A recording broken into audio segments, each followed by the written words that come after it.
10 horas mais 38 minutos. Chegando agora aqui na 87,9 com o Momento Saúde e Nutrição. Vamos nessa. Momento Saúde e Nutrição.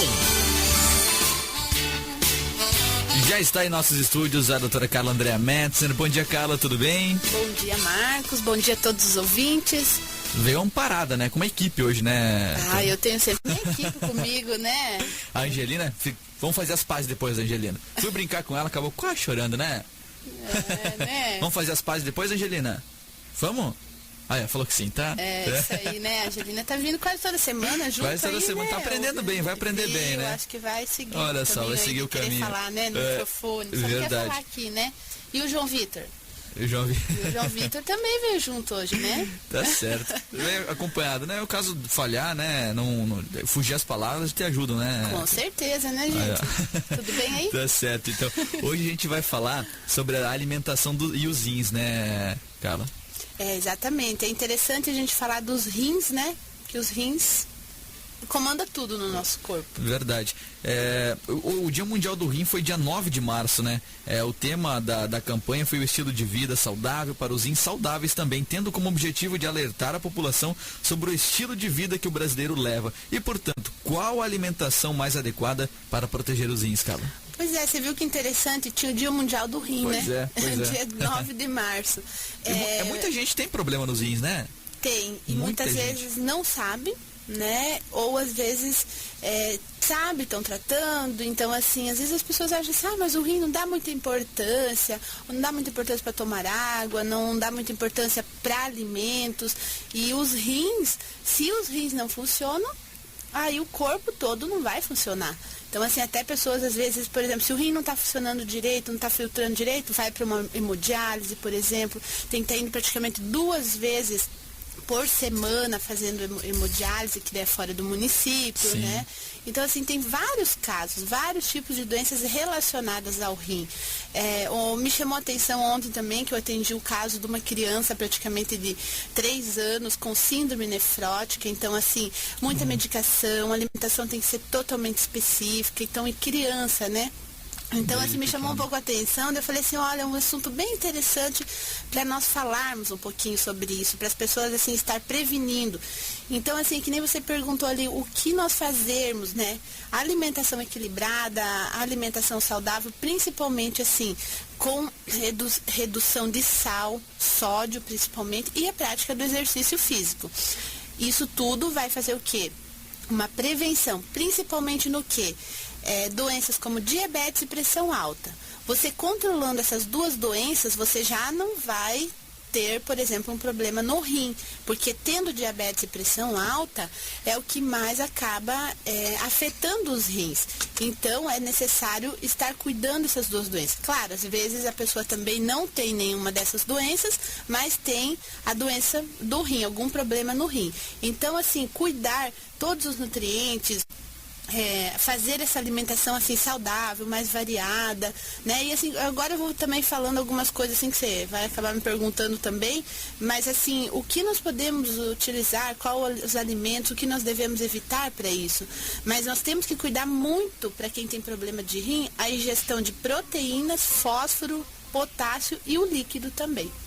Olha só, com relação aí, um dos pilares da prevenção é a nutrição, né, Carla? E para cuidar da saúde renal, deve ter em conta algumas recomendações, né? E quais seriam essas recomendações? Como eu falei já, a questão do sal, por exemplo. Nós deveríamos consumir de 4 a 6 gramas de sal por dia. O que dá isso? Dá uma pontinha de uma colher de sopa. Ou uma colher de chá, eu acho que é de chá, menorzinho. Sim. Então, assim, por dia. Isso significa que você precisa dividir essa quantidade... Em todas as refeições, né? Em todas as refeições. Então, você pega lá, pesa 4 a 6 gramas e divide no dia na sua alimentação. Claro que se você faz uma alimentação para 4 pessoas, você faz essa multiplicação, né? Mas é interessante observar isso. Será que a gente está usando mesmo essa quantidade? Com certeza não. A gente acaba usando mais ou menos 15 gramas por dia, só do sal. Fora o restante de alimentos que a gente acaba consumindo que tem o sódio. Então, assim, é importante ler os rótulos dos alimentos, né? Observar, porque assim, nós devemos consumir em torno de 2.400 miligramas de sódio por dia. E um hambúrguer, por exemplo, tem uma unidade, tem 816. Só um pouquinho, gente. Caiu aqui uma água. Vamos lá, Angelina. Então um hambúrguer, por exemplo, já tem. Um hambúrguer, sabe aqueles hambúrguer que faz um. A gente compra. Tem pessoas que compram fazer um sanduíche rapidinho e tal. Tem 816 miligramas de sódio em um. E nós devemos consumir 2.400. Então ali você já consumiu praticamente metade, quase, né? Verdade. Então, assim, tem que cuidar isso. E, assim, os alimentos enlatados, queijos, né? Esses produtos defumados, esses que estão em latinha, em caixinha, tudo isso tem muito sódio. Então, é interessante utilizar. Não utilizar, na verdade, né? E cuidar, assim, a gente pode estar substituindo determinados alimentos, assim, por o azeite de oliva, o limão, o alho, a cebola, então tudo isso. E evitar ficar com aquele sal na mesa, né? As pessoas acabam deixando o saleiro na mesa, colocando muito na alimentação, isso ajuda bastante, né? E tem alguns alimentos que precisam ser evitados, Carla? Principalmente assim, ó, por exemplo, as proteínas que a gente falou. Carne vermelha, as carnes em geral, tudo tem proteína. Quem já tem um problema no rim, ele precisa ser controlado, né? E não pode usar uma grande quantidade de proteína. Os carboidratos, que são assim, açúcar em geral, as massas, assim, eles devem ser sempre controlados, mas não que precisamos tirar. Então, assim, o próprio açúcar, mel e os alimentos que contêm isso, tipo assim, refrigerante, próprios chocolates, até algumas frutas, tipo banana, laranja, são frutas que têm mais quantidade de carboidrato e já precisa cuidar, assim, para quem tem a doença associada já no rim. E as gorduras em geral, tipo manteiga, banha, maionese, que são todos alimentos assim mais que tem mais conservante. Bolachas salgadas é um problema sério. Então, assim, até frituras em geral. Então, assim, são alguns alimentos que precisam ser evitados para uma prevenção mesmo, principalmente nessa questão do rim. E com relação ao potássio e ao fósforo, que são dois minerais presentes em quase todos os alimentos, né, Carla? E é essencial o funcionamento do organismo também. Onde é que é encontrado o potássio e o fósforo? Então, assim, esses dois minerais, na verdade, eles são importantes para o funcionamento do nosso organismo.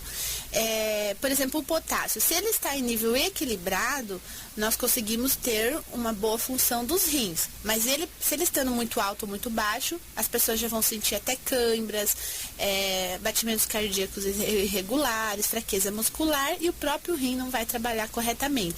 Aí onde tem, por exemplo, o potássio? Em abacate, na banana, no melão, na laranja, espinafre, couve, tomate, né? Então, por exemplo, uma pessoa que tem problema no rim, ele já não pode fazer uma desintoxicação com esses produtos verdes como a couve que a gente coloca, por exemplo. Então, já é um fator que precisa ser cuidado também. O leite em pó tem muito potássio, esse leite em pó industrializado mesmo, né? E o fósforo também é a mesma coisa, ele faz um equilíbrio do cálcio e da vitamina D no nosso organismo. Ele não pode estar nem em excesso e nem falta. Então, assim, para ele manter o rim também equilibrado, porque o excesso dele daí já não vai fazer essa síntese do cálcio, da vitamina D, já vai prejudicar os rins também. E aí a gente encontra o fósforo também em refrigerantes, em leite, até em chocolate, no cacau, em alguns cereais também é encontrado. Então, assim, tem pessoas que com problema no rim, às vezes não podem consumir aveia, por exemplo. Alguns cereais nesse sentido. Então, sempre é interessante cuidar. E o consumo da água é interessante nós falarmos, que as pessoas falam assim, precisa tomar muita água, muita água. Só que quem tem um rim mais debilitado, a água é restrita. Ela tem uma quantidade, ela tem que tomar só 800 ml de água por dia, ela não pode tomar mais que isso. Então, é tudo controlado. Então, tem um problema no rim, tem que tomar água. Não é assim.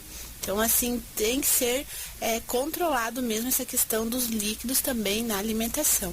Mas é um assunto bem interessante, quem tem o problema já sabe tudo, né, o que eu estou falando, mas assim, quem não tem, é interessante assim observar e cuidar. Cuidar, né? Para não ter problemas futuros, né? Para não ter problemas futuros, exatamente. E qualquer orientação, Carla, pode procurar na Nutrivida com relação à alimentação, todas as dicas, né? Com certeza. Se ficou alguma dúvida, ou às vezes as pessoas estão assim precisando de um acompanhamento mais específico, os médicos acabam geralmente encaminhando, Sim. né? Quem está fazendo um acompanhamento médico, geralmente já pede para ir para nutricionista, porque precisa fazer esse controle alimentar, né? As pessoas às vezes sozinhas não conseguem. Então, assim, pode fazer o agendamento lá na Nutrivida, a gente faz esse acompanhamento para que a pessoa se sinta melhor e tenha um resultado mais favorável em relação à medicação, né? Que com o médico eles estão fazendo. E até para saber qual alimento pode ou não comer. Exatamente. Isso então, é assim, importante. é a mesma coisa que eu falei ali, a pessoa não pode, às vezes, consumir aveia, por exemplo. Não é porque eu vendo que eu vou fazer a pessoa consumir. Sim. Então, cada caso é um caso. Se não pode, não pode. Eu não vou vender para a pessoa, né? Então é isso que a gente sempre avalia, esse diferencial de eu estar na loja sempre, mesmo que eu esteja às vezes com um paciente atendendo, as minhas funcionárias lá, elas me chamam, a gente sempre tenta fazer ou a pessoa liga, eu ligo de volta, converso, explico, então assim, esse diferencial a gente sempre faz para que a pessoa tenha resultado e tenha essa diferença na sua saúde, principalmente. Acompanhamento profissional é fundamental, né? Com certeza. Carla, muito obrigado pelo Momento de Saúde e Nutrição desta quarta-feira e até a quarta-feira da semana que vem. Com certeza. Um bom dia a todos. Valeu. Tchau, tchau. Tchau.